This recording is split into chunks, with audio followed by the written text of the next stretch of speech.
All right, thanking God for the fact that he knows us and the depth with which he knows and understands us. Let's call Jonah, the entire book of Jonah, all 4 chapters, attention, especially because of the way God knows how to get our attention in ways that I'm guessing nobody else can. Understanding that structurally, let's look at it from the perspective of a word that's going to come up at least in 3 chapters, and that's the word exceedingly. Understanding that Jonah, if you're at least a little bit familiar with the story, is going to run from the command that God gives to him, causing him to wrap up a group of sailors in his troubles. And in getting out of the mess that he has caused them, he is going to cause them to be exceedingly afraid, not only of their situation, but eventually of God, causing Jonah to get himself into an exceedingly deep mess in order to save the sailors in chapter 2, at which point he is eventually going to end up in his destination in chapter 3, an exceedingly great city called Nineveh that is actually going to listen to him. And if you preach, you know that's no guarantee. But Jonah's going to have one of those experiences where the city is actually going to respond. But in chapter 4, the final chapter, it's going to make Jonah exceedingly angry that they actually listened to him. Understanding all of that, let's go ahead and take chapter 1 of Jonah.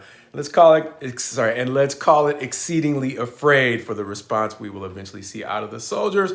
But before we get the sailors, but before we get to them, it starts off with verse 1. Now the word of the Lord came to Jonah, the son of Amittai, saying, Arise, go to Nineveh, that great city, and call out against it, for their evil has come up before me. But verse 3, Jonah's essentially going to say no. He's not going to say no to God because he understands he's God, but that's not going to keep him from, as you probably heard if you heard the story before, running from God. And so he is going to take a ship to Tarshish of Saul of Tarshish fame, I'm guessing, but that's going to get those sailors on that ship wrapped up in his mess, as God's not going to accept the no. He is going to send a wind that is going to get that ship into a deep mess, so much so that among those on the ship, even the sailors, the seaworthy men, experienced people on the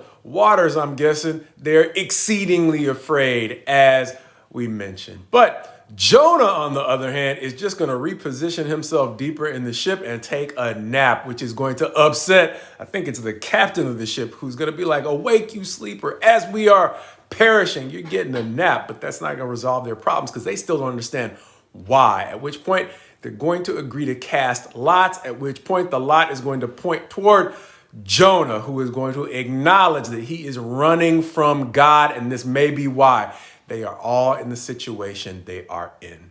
They're going to go further to ask him, how can we get out of this mess? At which point, Jonah's going to man up and be like, I'm pretty sure if you throw me overboard, you'll be fine.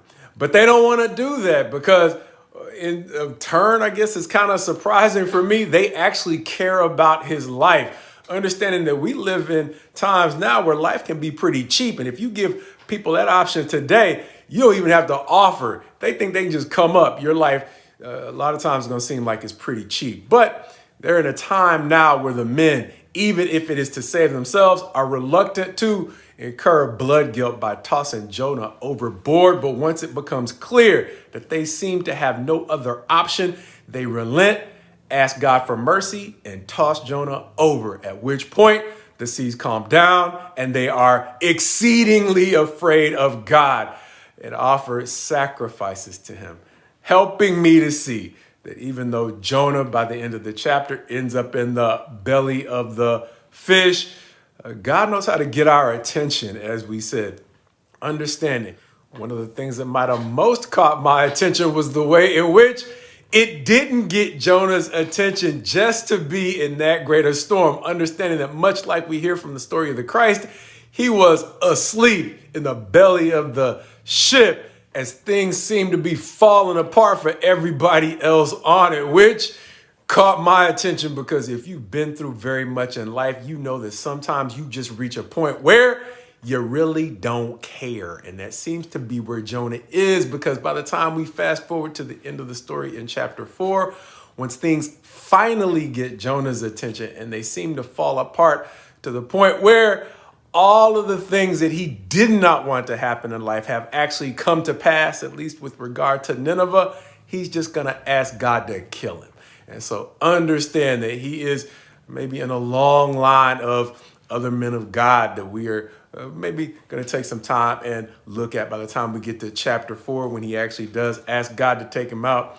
But before that, something as serious as a potential shipwreck did not get Jonah's attention, quite possibly because of all of the difficulty he had seen in his service to God at this point.